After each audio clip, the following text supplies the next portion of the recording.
Welcome to Why I Hate Your Podcast. These days, there are a lot of podcasts to choose from. This is another one. I'm Crystal, and each week my brother Sean and I meet up to talk about two podcasts and why we hate them, or don't. Join us and we might help you find your new favorite podcast, or save you from wasting time on a podcast you might hate.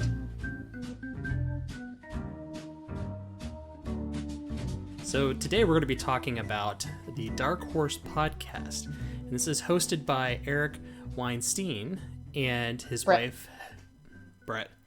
It's Bret, yes. Eric's his brother. Bret, and he has his own podcast too. Bret Weinstein, Weinstein, sorry. Yeah. That's an important distinction he will correct you on. And his wife, Heather Heying. And they are both professors, with Bret being a evolutionary biologist, and Heather is, I believe, an anthropologist.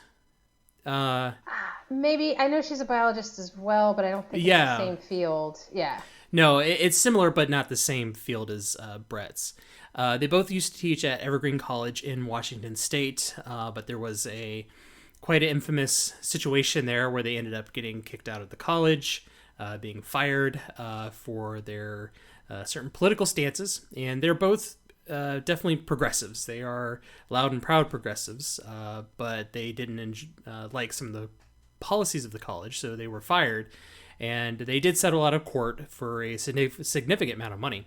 And so they started a podcast, and Bret has the distinction of being part of the IDW, which is the intellectual dark web, which is like Joe Rogan, Ben Shapiro, Jordan Peterson, and whatnot. And this podcast, they talk about many number of things, whether it could be culturally, scientific. There's a whole host of issues. And they do also Q&A sessions, and they will have guests on their podcast as well, mostly in an interview format. I've listened to him off and on for quite a while. I am a fan of Bret on his appearances in various other podcasts and debates. And I appreciate his perspective on biology, especially when it comes to how biology can affect psychology, which is some of the best debates he's had. And so I've been following for a while, and from my understanding, you've kind of known about him, but this is kind of your first real exposure to him. Yeah, so I've seen him on multiple other podcasts. I think primarily his appearances on the Joe Rogan Experience are the ones that I was most familiar with him. And then, of course, the whole Evergreen thing, I was aware of that. I'm more aware of him than I am of his brother. I've not really seen anything. I know of his brother, but I don't think I've seen any interviews with him. But I've seen him and his wife on other podcasts and interviews, and was always really impressed with his very measured way of speaking, his very thoughtful way of speaking. So I thought, okay, this is probably going to be pretty good because, I really appreciate well thought out, well planned podcasts, and I really appreciate presentation of information in a way that is both professional but also engaging. And I don't want my host to be devoid of personality, but I do like if they are kind of measured and not hyperbolic about the things that they're talking about, which I found to be the case here. So yeah, but I am definitely new to this podcast. I've listened to 3 episodes, I believe, so far.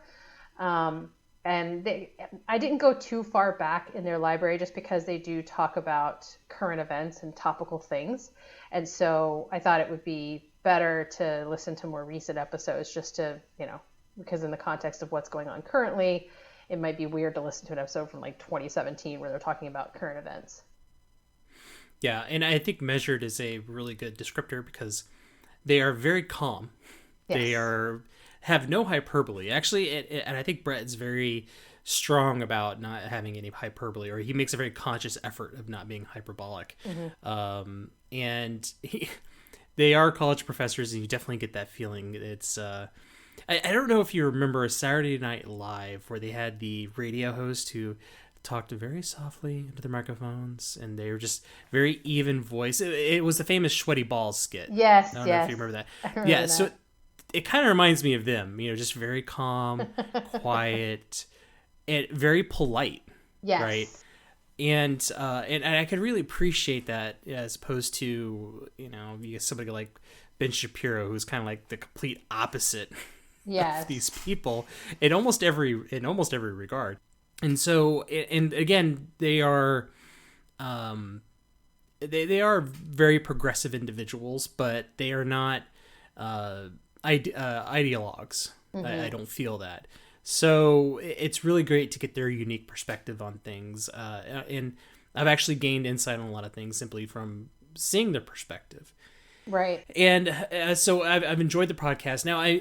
Now his brother Eric, who has his own podcast, The Portal, which is much more science based. And I think his brother's kind of like a polymath to some degree. So they're both very intelligent people. And I think, and Bret has a tendency to think that everything can be solved through biology, especially when it comes to like current events, like why are things happening? It's because biology. Which I don't know if always fits, and I know there's been some contention with him with psychologists who may not agree with that. But it is, again, interesting to hear his take on things, especially about how we can treat ideas similarly to the way we think of like sickness and illness and disease and contagions.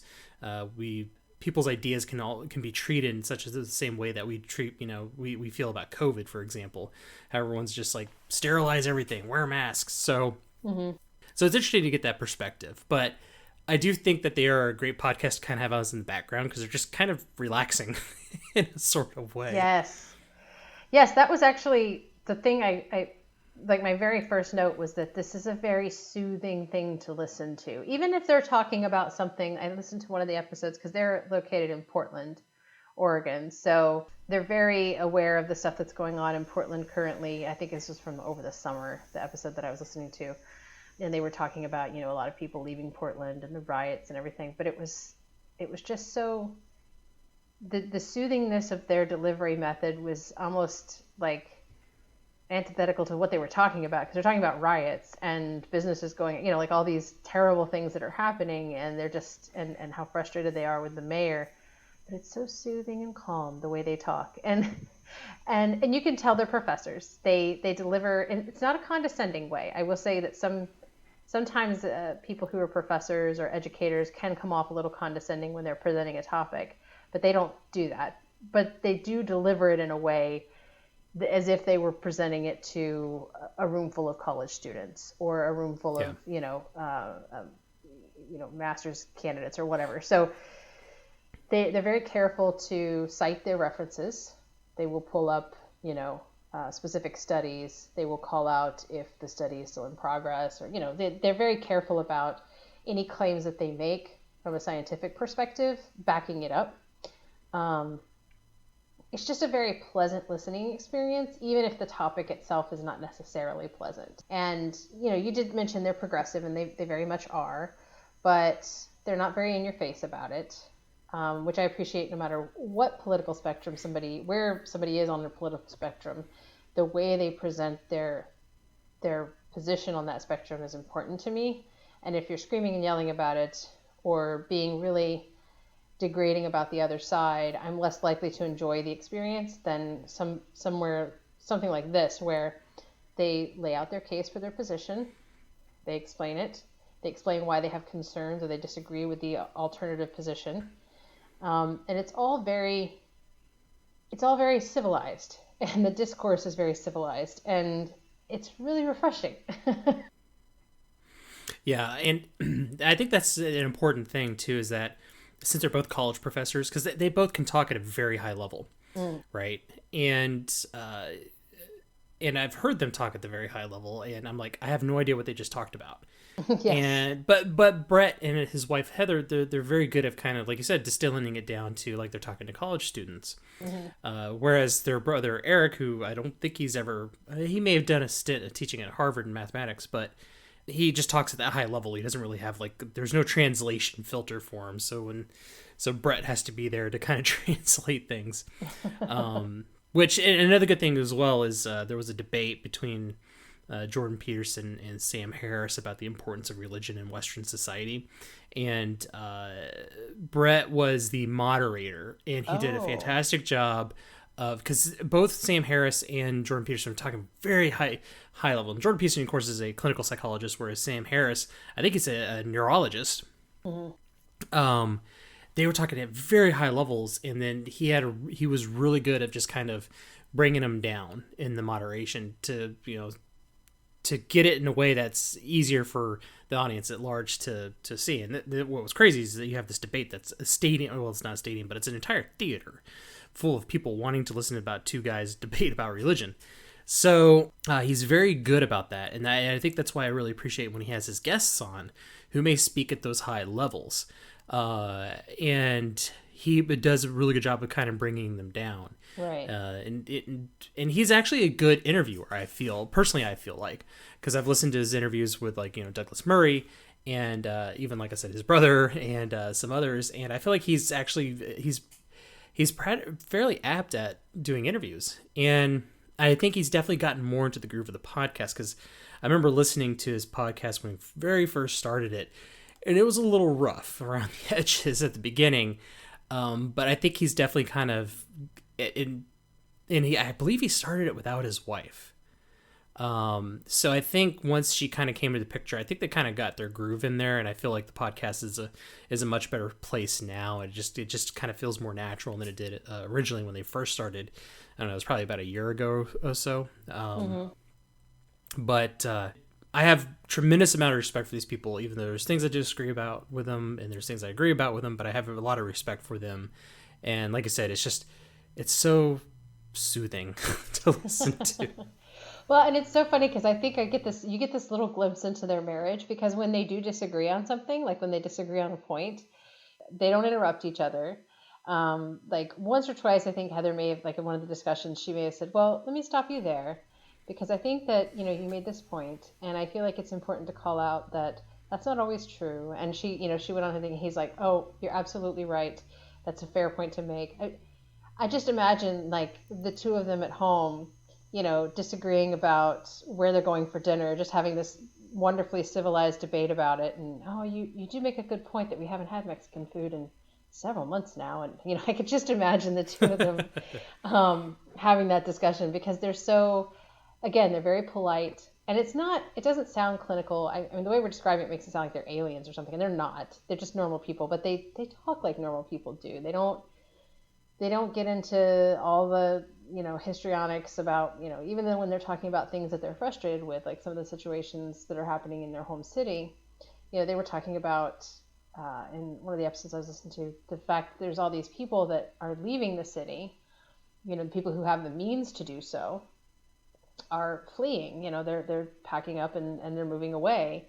And he said, I think it's really unfair that there's people who have the means to do so, and then there's people that don't, and not choosing to stay and try to make things better is we view that as being morally corrupt. And I thought about that because you hear all the stories of people moving out of some of these larger cities where there's a lot of riots, and or there's in California with the fires or whatever it is. And I've always thought that that's the whole thing that makes the United States great, is there's 50 different states. There's lots of different types of places you can go to, and you can move to a city that more kind of jives with the way you want to live. But I thought that was an interesting perspective that I hadn't heard before, which is, well, I don't want to leave because I want to stay here and make it better. I want to fix the problems we have. And it's a very progressive perspective, but I thought it was really well put forward. And it's just, I can imagine that debating someone like Bret Weinstein or his wife would be very difficult, because they're both very, very intelligent. They're very, and everything they say, they have good reason for saying it. Like every opinion they seem to espouse, they have a really solid, logical reason for that opinion, whether it's based in kind of a moral perspective or a, scientific perspective or, fact-based perspective. They're just very good at presenting that. And again, like you said, I keep coming back to it. It's a pleasant experience listening to their podcast. Well, it's very obvious. I mean, 'cause, again, his wife was a professor at Evergreen as well. And so they were not only colleagues, or not only husband and wife, but they were also colleagues. Mm-hmm. And you could tell, like, from an academic and professional kind of aspect, that they have great mutual respect for each other. Mm-hmm. Yep. And you definitely get the feeling that, they both they both truly value each other's expertise on things. Yeah. And it makes me wonder if their relationship as a whole is like that. Because I don't, at least in the episodes I've seen, I don't really see that they really talk about their personal lives, kind of like that minutia of like, oh, we argued about what to have for dinner tonight kind of thing. Right. Because they're very, they get to the point very quickly, and they kind of stay on point as well, talking about what they want to talk about. And a lot of it's not personal, and it's not about their personal dynamic, I guess you could say. It's more or less each of their personal takes on something. Right. So, but you could still tell that they have a tremendous amount of respect for each other. But if you didn't know that they were husband and wife, you probably wouldn't have guessed that they were husband and wife by listening to their podcast. Yes. And I think they come very prepared. I feel like they come to each podcast with a lesson plan, essentially, right? They treat it much like they would if they were, going to a class to teach a class about a topic. They come with the associated references. They bring those up. They, offer discussion. I should say I listened to it in the podcast feed, so I did not hear the segments where they do like the super chats and they interact with people on the, because it's also broadcast on YouTube. And much like we talked about with Timcast IRL a couple episodes ago, they do have like a segment of the series where they will interact with the fans who have posted comments in the super chats. And in some cases, those comments, if it's something that's a little more robust and they want to talk about it in depth, they'll save it for another episode and they'll go back to it. But what I do like is they actually cut that they make it into two separate videos, or at least when they publish it to YouTube and they publish it to their podcast, it's like you only get the podcast piece of it in the podcast feed. You don't get the interaction piece, which I think makes sense because that interaction is very true to the experience of watching something live, which they do live stream this. And I noticed that with Timcast IRL, it's like that part of the podcast was least interesting for me because while I appreciate that they do interact with their, the people that are watching it live, if you're not watching it live, you're not in that chat, you're not engaging in that piece of it. So it's less valuable. So I like that they kind of carved that out. And if you want to, and they make reference to it, you can certainly go to their YouTube channel and watch that portion of it. But for me, I just listened to the podcast piece, which is what I was interested in. Yeah, and their primary platform is YouTube. That's their bread and butter. And it's sort of like that with Timcast. It's their bread and butter, whereas the podcasting platforms is kind of just secondary. And with Bret and, even his brother, Jordan Peterson, Sam Harris, YouTube is that's where they got their exposure. It wasn't their podcast. It was their appearances on YouTube, which led people to discover their podcasts. And so they kind of tend to treat that platform more importantly than they do their podcast platforms. And so that goes into our great debate about, whether a YouTube video could be a podcast or not, since there is a lot of people who are in that kind of corner of YouTube who do commentary, and they kind of share the same space. They talk to each other, but they're exclusively on YouTube because they don't see a point of a podcast platform, because it really monetizing is much harder on a podcast than it is on YouTube. Well, unless you're doing politics, and that's a completely different story. I was going to say, I don't know that that's necessarily true anymore, because YouTube is famously very difficult to monetize now because, between the sensitivity of the copyright strike system and just the sensitivity of, like you say the wrong thing, you get canceled and all the advertisers go away. Right. But live streaming, though, on the other hand, is such a big deal because that's a monetization that YouTube cannot control. Like, YouTube is not going to show advertisements, but you get direct money from your viewers. That's true. And so and there are people out there with live streaming is a huge chunk of their income. Right. And I've watched their live stream, and it's literally $5, $5, $5, $5, just over and over and over and over again. Right. And the occasional $20 or something, yeah. Right. And YouTube, when you do a super chat, YouTube does take they kind of shave a little off the top. I think it's 30%. I could be wrong. But a lot of people will use Streamlabs, which I think is even less. But a lot of these people, and the Dark Horse, I mean, they do have a Patreon, right? But a lot of people they know who are in those same groups are no longer on Patreon, such as Jordan Peterson or Sam Harris. Right. They've refused to be on Patreon after what happened to Sargon of Akkad, which is, I think he was like in the top 10 highest patrons, and he got banned off the platform, and there was kind of a revolt. and he lives in primarily off, he has no sponsorships, but he lives primarily off super chats. But he's like, I'm not going to get advertisement on a podcast format because he's deemed to be tainted goods, if you will, even though people like Bret Weinstein and Jordan Peterson, Sam Harris, those people in the the intellectual dark web are very aware, and they talk and they know, and they some of them are friends with Carl Benjamin. But so I think we're kind of digressing here. Yeah, I was going to say, I think the thing I appreciate, though, is that they do still publish it as a podcast feed. Because for me, the reason I consume via a podcast app versus consume via YouTube is because while I can open a YouTube app on my phone and like minimize it and listen, it eats up more battery because there's a video component. And B, it's a little bit more awkward for like pausing it and restart. Like, I like to listen to podcasts while I'm doing other things, and usually that's much easier by using my phone. If I was sitting at my computer, a YouTube experience is totally fine, but most of the time I'm walking the dog, or I'm cleaning house, or I'm making dinner, or I'm washing dishes, or whatever I'm doing. And so for me, it's just easier. The interface for a podcast app is much better, and I can, queue up, if it's a good app, which I do have one, not the Spotify app, I can queue up a list of 20 podcast episodes I want to listen to, and they just automatically play, and I don't even have to think about it. So I get the appeal of the YouTube, and I understand the monetization aspect of it for sure. And I think if I want to, support a podcast, I generally will support them via Patreon or whatever direct support method they choose to use. But I have supported some podcasts where, they have a Squarespace ad. And, when I was creating a website, I used Squarespace to do it. And I used the promo code I got from a podcast. So I do try to support them that way as well, if they have that kind of advertising. But to your point, I didn't hear any advertising on the podcast feed portion of this. So they clearly just rely on YouTube, which makes sense. Yes. Yeah. Yeah, and I don't take an issue with that. I mean, I think that's, like I said, however you choose to monetize your creations, I think is totally fair. Yeah, and so, and with that being said, I think, and especially the Dark Horse, like I don't listen to it via the podcast portion. I just use YouTube as a whole, and so of course, there's obviously on a live stream, there's no mid-roll ads or anything. Yeah. Now in some cases there are some podcasts like H3H3, which that will be a great one to hate on in the future. Never listened to that one, so that'll be interesting.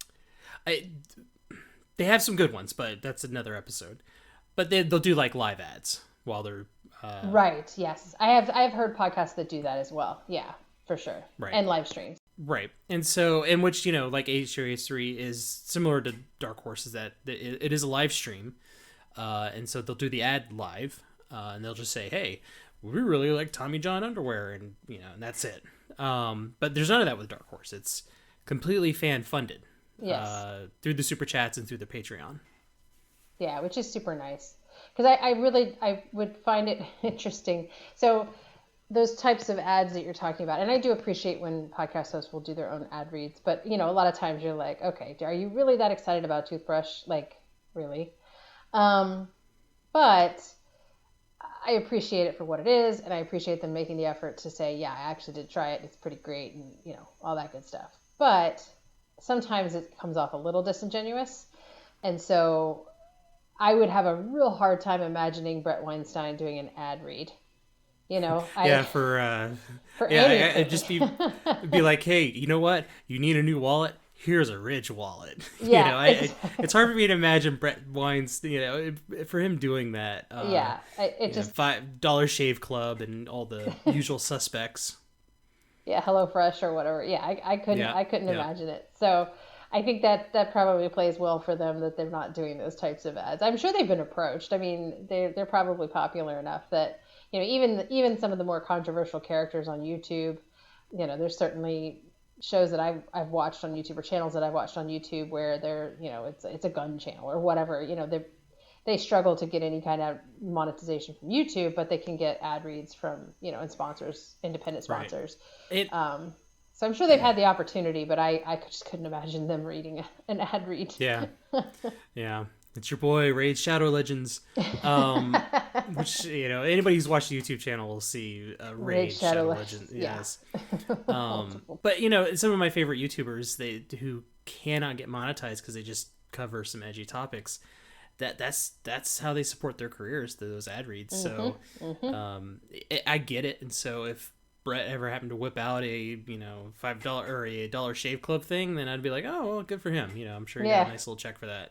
Exactly. Yeah, it's I don't fault them for that if they do, and I really think they're talking about a lot of topics on their podcast that are they're not the first ones to broach those topics, and especially in 2020, I think every podcast that is either political or current events or topical in any way, they're all talking about the same things this year, and so it can feel like a little bit of this again, like we're going to talk about riots, great. But with this podcast, I felt like they really do bring a very unique perspective. They do come at it, like you said, from a biological perspective in terms of his expertise being in evolutionary biology. Her expertise, I think I don't know if it's anthropology or just straight up biology, because she also, on one of the episodes I listened to, was talking about a specific study with certain types of fish.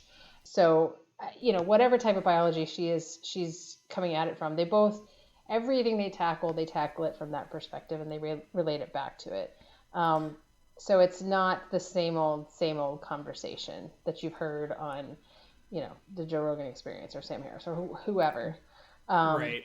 So I do really like that. And I think because it's so pleasant to listen to, if I'm going to have to listen to people talking about whatever the unpleasantness of the day is, at least I can listen to somebody who's going to come at it with a very measured, rational, non-hyperbolic, way that's going to be much more enjoyable to listen to. I'm going to get some good information.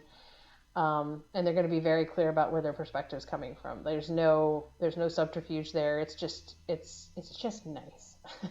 Yeah. And I think at an age where, anything that's political current events, like you said, it's all so hyperbolic and just so they're all emotionally charged. Yes. Right. And I don't get that feeling with them. It's just a nice, like I said earlier, measured, just even approach to everything, and it's that is refreshing as opposed to just emotional, just ranting and raving that we see a lot of times on the internet. Yeah, and the other thing I wanted to mention too is that there's this really sweet kind of optimism that they bring to. Yeah. So like his whole Unity 2020 campaign, while I think it's a brilliant idea, and I think he started it too late. Essentially, like he came at it, in I think April or May is when he first brought it up, and it's like, dude, it's too late. That ship has sailed for 2020. But I appreciate that he's still pursuing it. There's like this sweet innocence to it, and this optimism, and I love it. Like I love the idea, and I love the concept of, hey, let's come together versus dividing when it comes to politics, and let's put forth a ticket that represents that. Again, for 2020, I think it's too late. That ship has sailed, but I'm glad that he's pursuing it. And I'm hopeful that in future elections, this will become, they'll get some groundswell behind it, because I think it's a brilliant idea. But even if I didn't think it was a great idea, I love the way he's approaching it. And I love the optimism behind it and the conversations that he's trying to have about this. It just seems, and for those who don't know, the Unity 2020 campaign was basically the concept of let's put forth a ticket where the president is from one party and the vice president's from another, and then the next time they run, they have to flip, right? Like, so the Democrats, the presidential candidate in the first ticket when they run, and then if they do get elected and they go to run for re-election, they would flip, and the Republican candidate would become the presidential person on the ticket, the president slot on the ticket. So it was a really interesting concept. I thought it was super optimistic. I really like the idea because I think there's a lot more people who are more closer to the center in our country than there are who are on the fringes. We just only hear from the fringe. So I thought it was a really neat idea, really optimistic, has a great view on, what we could do from a political perspective. So I just appreciated, I think it says a lot about them and their character, right? And so that really made me like where they were coming from. And even if it was kind of doomed from the start, just because, first of all, nobody on either side wants to hear about a center type of ticket like that, and at least not in the public eye, and it was started too late, I have hope that there's, possibility for it in the future. And I think it was really telling that they're, trying to come from a place of compromise, which most people don't these days. It doesn't feel like it, at least not in the media. So it was kind of super nice to hear to hear that idea and that concept be floated by somebody who's, intelligent and has a good reason for doing so. Yep. Yeah. No, I agree. He's they both of them in dark times, because I mean they're kind of in the heart of it in Portland, that they could still be so optimistic. So, and again, whereas you have like Tim Pool, who's just like, move out in the middle of nowhere, build Civil a bunker. War's He's coming. He's like almost like a prepper. Right, So exactly. He's such a doomer. Buy more guns. Yeah. So, where they still remain optimistic, which is definitely refreshing. So, I mean, for me personally, I don't hate their podcast, and I don't listen to every episode, but I do. I have a tremendous amount of respect for them, and I do appreciate their take on everything. And so, at least on YouTube, I am subscribed to them, and I always keep an eye on what they're doing. Yeah, and I think I don't, and I know I've mentioned this before, this is not really the kind of podcast that I would put in my regular rotation to always, never miss an episode of, because I tend to try to not consume a lot of because podcasts for me are like the pleasant part of my day. Like if I've had a stressful day, I want to put on a podcast that's either going to make me laugh or I'm going to learn something interesting. Oh, I just had an experience today with a podcast. It was one of the best episodes I've ever heard. And I'm like still kind of in my head thinking about that, going, that was so cool. So that's the kind of experience I like to have from a podcast. But if I am going to listen to an episode of a podcast or listen to a podcast series, to get some of that information, some of the stuff that I need to know about what's going on in current events and to hear a perspective on it, this is probably going to be the one I choose, just because it's a much more pleasant experience than most of the others out there. So I definitely don't hate it. I'll stay subscribed. Like I said, probably won't listen to every episode, but I do want to hear their take on important events of the day. So I'll probably listen to, say, their post-election episode. I think that'll be really interesting. So yeah, I'm glad you introduced me to it.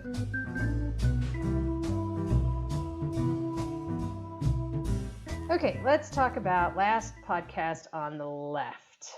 This is a podcast that's hosted by two comedians, one, I think, comedian/writer. So Ben Kissel is a comedian. He's also, I think he's run for like borough president or something. I don't know, some kind of local government office in New York City. Henry Zabrowski, who is an actor and comedian, and Marcus Parks, who I know is a writer. I don't know if he has a background in comedy as well, but I think he's more on the writing side. And it is a podcast that features anything kind of mysterious and or dark and or of the occult. So they'll do episodes on serial killers. They'll do episodes on cryptids, UFO sightings. They've done on multiple episodes on cults. So anything that's kind of dark and scary and or creepy, it's fair game for them. And they used to be part of their own network, but they are now exclusive to Spotify as of, I think, last year.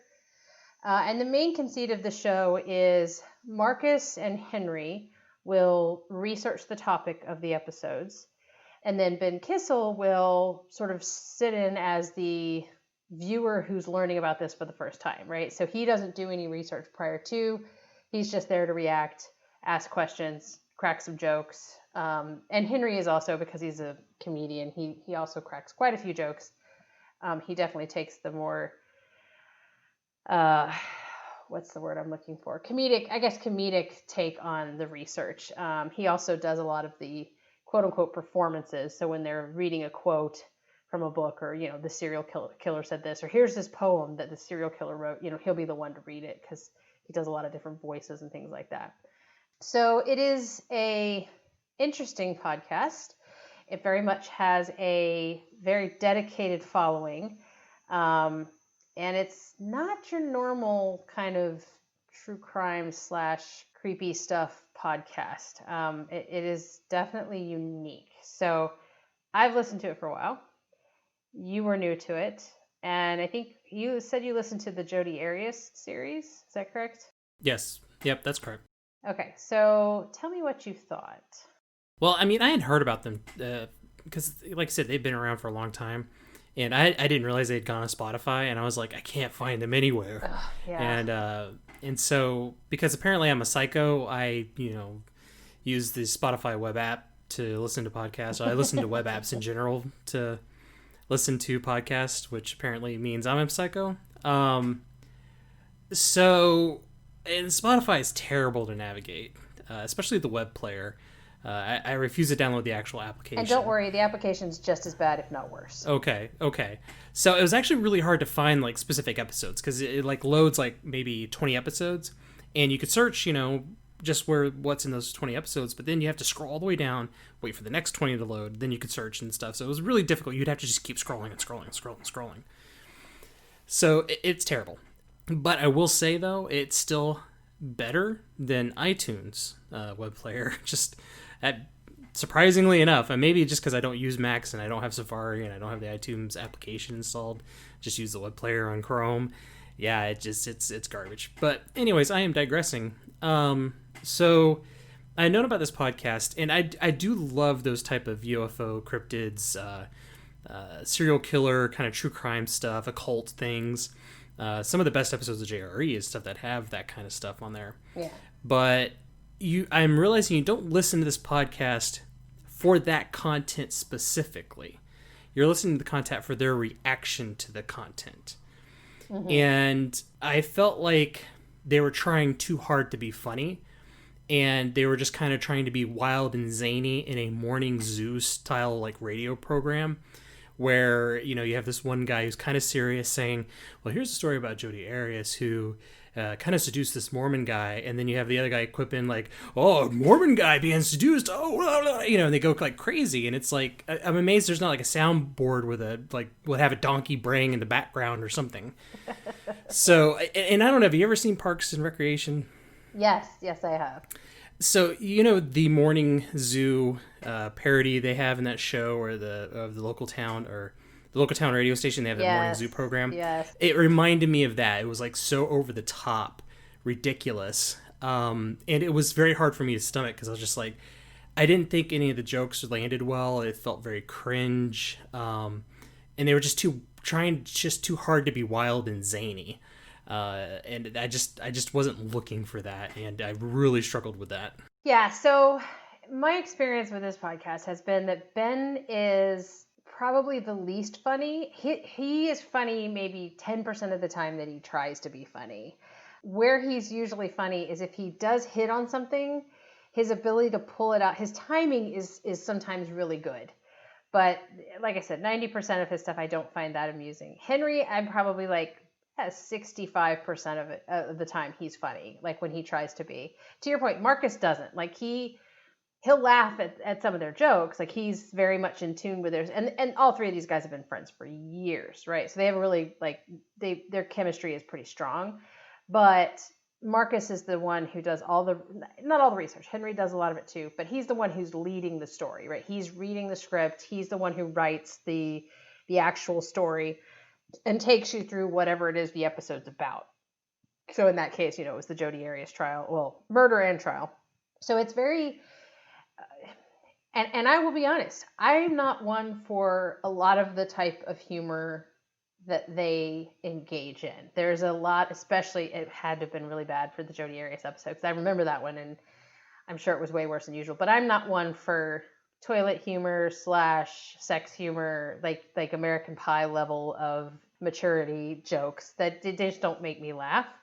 I don't get it. I don't get it. I think there's some morning Zusos that are more mature than they are in that episode. So it's possible I just chose a wrong episode. It was bad because that episode is specifically about the Jodi Arias trial, which, let's be honest, was 90% about like sex and all the salaciousness of it. Like the coverage was awful.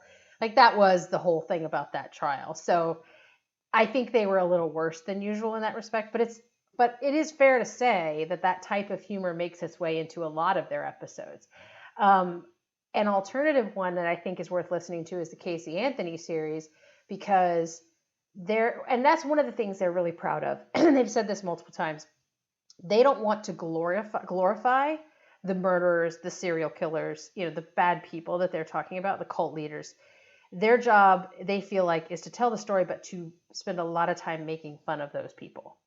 So they make fun of Jodi Arias. They do a great job making fun of Casey Anthony, which she's very easy to make fun of because she did some really stupid things in her trial. So, and during the investigation. So they have a blast with that. And it's really entertaining because it's nice because they're not, and that is one of the I feel like the flaws with some true crime podcasts is there is a tendency to lean towards focusing on the killer and focusing on, the because that's, to be fair, part of the fascinating part of the story is your Ted Bundy's, your, John Wayne Gacy's. But they make a point to say this guy was a piece of shit. They spend a lot of time, making fun of these characters. And I appreciate that. And a lot of times it does work. Sometimes the jokes don't land. I think Henry's style is a little crass for me, but I do think when he nails it, when he's funny, he's very funny. He's either really, really funny or not funny at all for me. But I do know that they have fans that find all of them hilarious, especially Henry. So I do think it is very, very much you have to have a certain sensibility and or sense of humor to enjoy their podcast, because I could see it turning a lot of people off just because, to your point, it is very kind of zany in some cases. But it's also like the type of humor is sometimes very lowbrow. Right. And the thing is like, I was sitting here listening into it and had my door open and my wife was in the other room and she could hear what was going on. She's like, "What are you listening to?" And the one thing that would really frustrate me about their intro is super loud. Yes, like it is. It will blow your ears out. Your ears will literally bleed. Your nose will bleed. You'll go deaf for like a good 10 minutes afterwards, which is good because the intro is usually it's way too loud. And even then their volume mixing is terrible because some people are really quiet and then you get the wild zany guy who's just super loud and you have to turn it down. I had to adjust my volume multiple times. I couldn't find a sweet spot because they're either too quiet or they're too loud because they're getting all zany. Right. And it was just I just couldn't. It was so hard for me to find a sweet spot. Now, and for me personally, like I have a really strong aversion to loud sounds and noises. Mm-hmm. I don't like concerts. I don't like, rocket venue or music venues and bars and stuff like that because they're just too loud and I'm very sensitive, which my wife thanks me, which I'm in my office playing video games. They're not loud, right? Because I just can't handle loud noises. So I'm super sensitive to that. And they're just all over the place with it. And that was super frustrating to me. I was like, okay, well, if the zany guy would just kind of shut up and not be so zany, mm-hmm. it wouldn't be so bad. But it was just the volume was just all over the place. Yeah. No, I agree. I think they do. The opening is super loud. Like every time I've got it in my queue to listen to, I make it a point to turn it down until the opening's done, or I skip the opening. I do keep it at a relatively low volume. But you're right, because Marcus is fairly not quiet, but just sort of normal tone, and then Henry sometimes he's normal, sometimes he's a little loud, and then Ben is always loud. So anytime Ben chimes in, it's usually him yelling.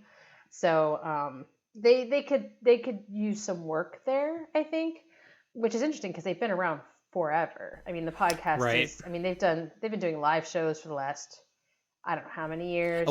And they've even got books out, and that was what surprised me, is that I know they've been around for a long time, and it's just it just I was like, I would think that they would find a way to mix that better, lower the gain on someone's mic or something, but they just don't. Maybe that's the whole point. Maybe they're just trying to troll their listeners by the inconsistent volume. I don't know. No, I think it's going to get better though. So Marcus is in New York. Ben used to be in New York, and they would record in the same room. And then Henry's always been in LA, but now Henry and Ben are both in LA, and I think they're trying to record together most of the time.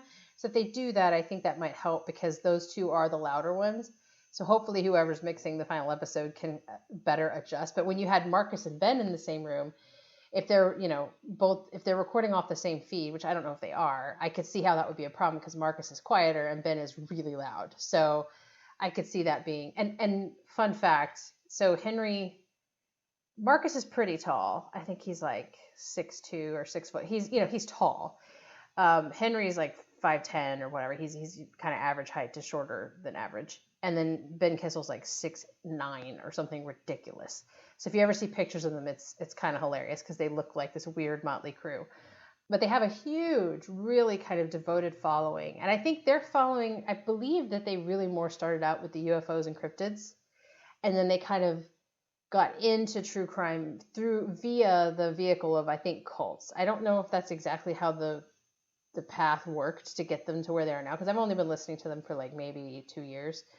But I do know that their beginning was things like reading creepypastas and doing episodes about cryptids or UFO sightings. And I think Henry Zabrowski is technically a licensed ufologist, so because he's obsessed with UFOs.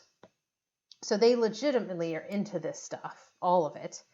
So there is a legit interest there. But I think you're right that there is a little bit of forced, we have to be funny, that sometimes just doesn't work, which I'm okay with, because I think the research that Marcus does is really great. And when they are funny, for me, it really works. Like their episodes on Rasputin are some of the most, I mean, I don't think I've laughed that hard in a long time listening to a podcast, because it was just, first of all, the story of Rasputin is so ridiculously over the top anyway.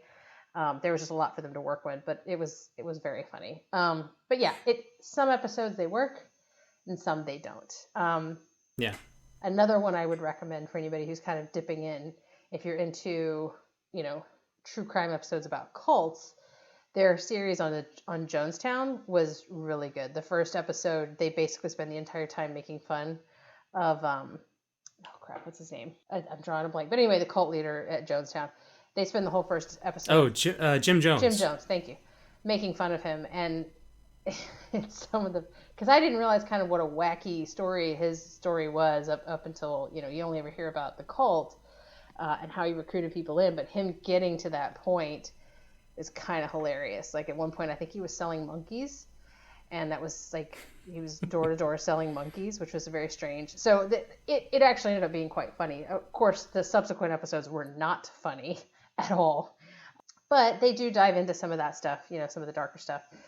A lot of the darker stuff, because let's be honest, that's kind of what their fans want. I mean, their logo has a giant pentagram behind it, so they've embraced their fan base, being very kind of people who are into that stuff. So, I do enjoy it. It's not, I don't listen to every episode. I skip a lot of the side stories episodes, but I pick and choose what I listen to as new episodes drop, because generally I listen to the main ones. But I will say, it's hard to keep up with them now that they're only on Spotify, because, to your point, not an issue with their podcast specifically, but the Spotify app is garbage.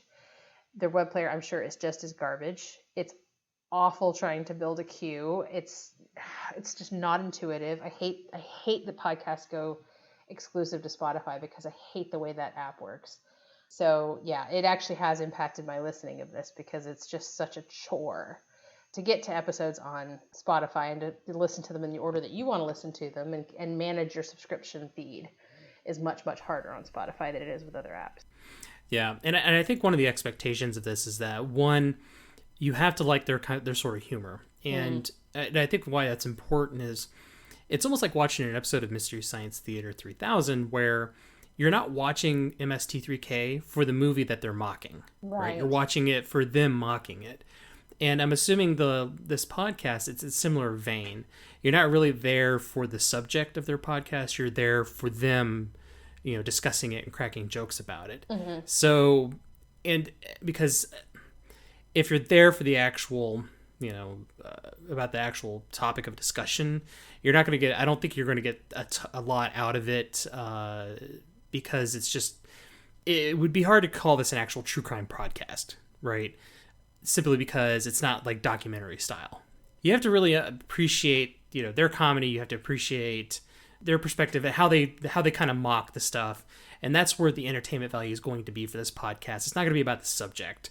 And so that, and their type of comedy is just not for me. And considering how the volume mixing was all over the place, and considering their jokes were just not my type of jokes.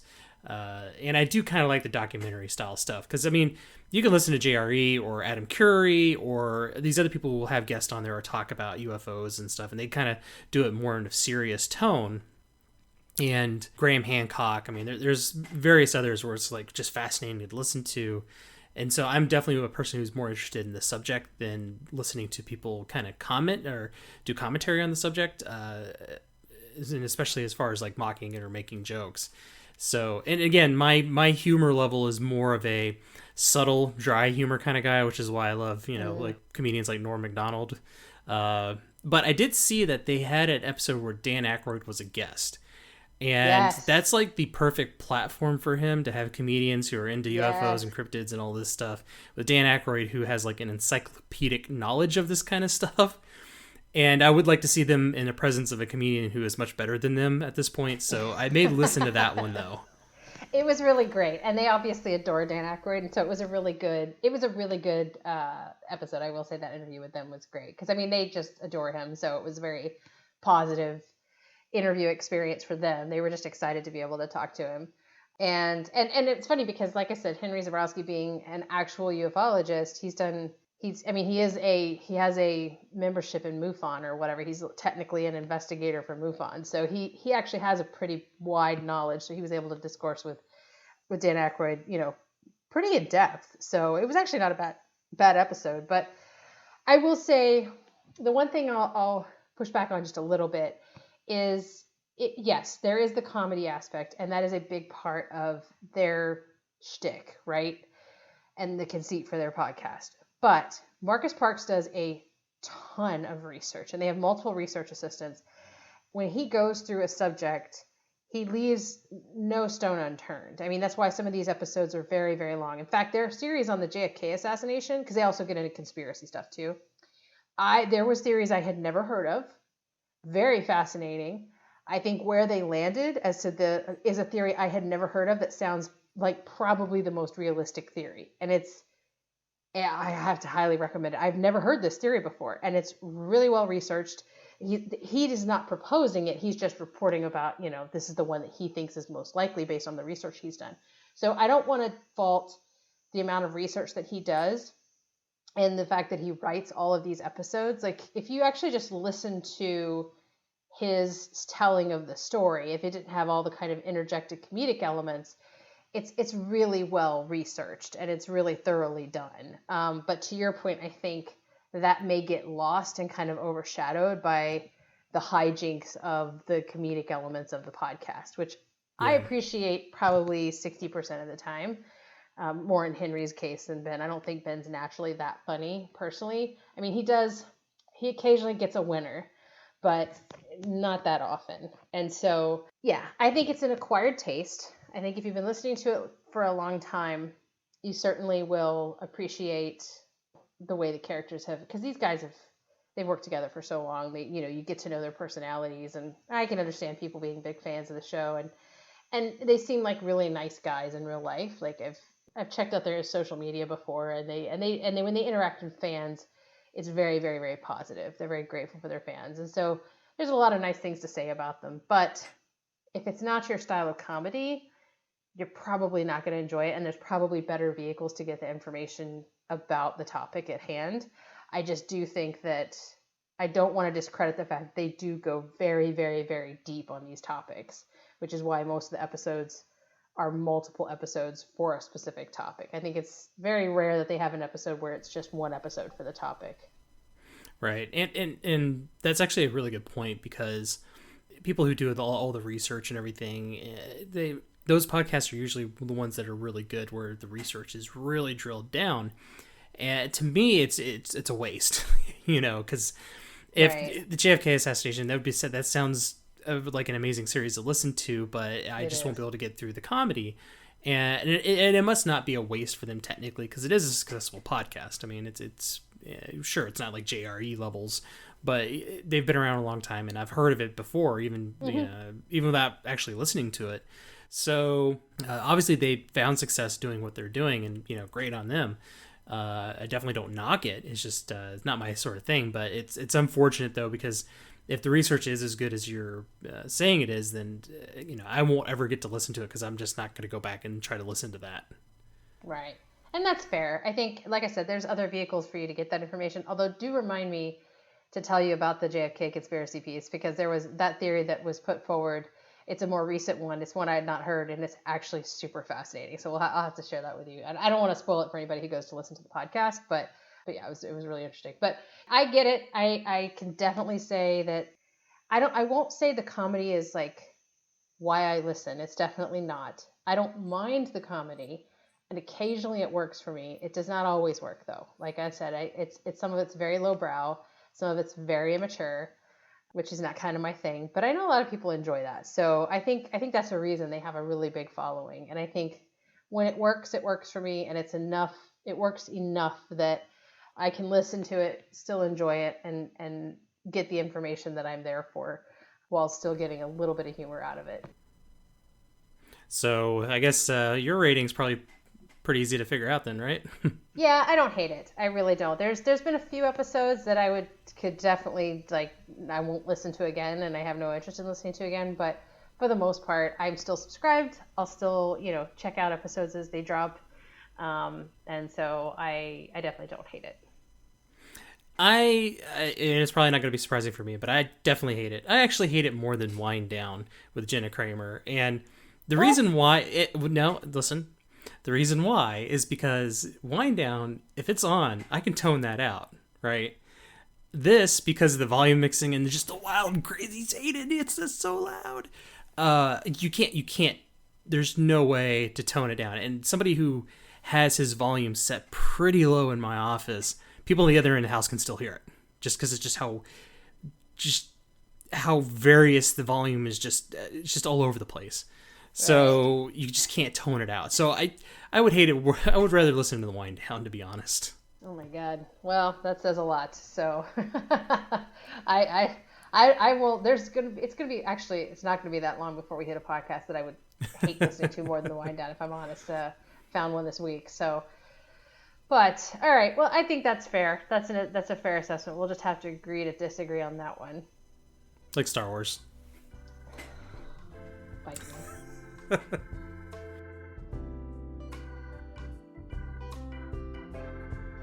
Have thoughts you want to share?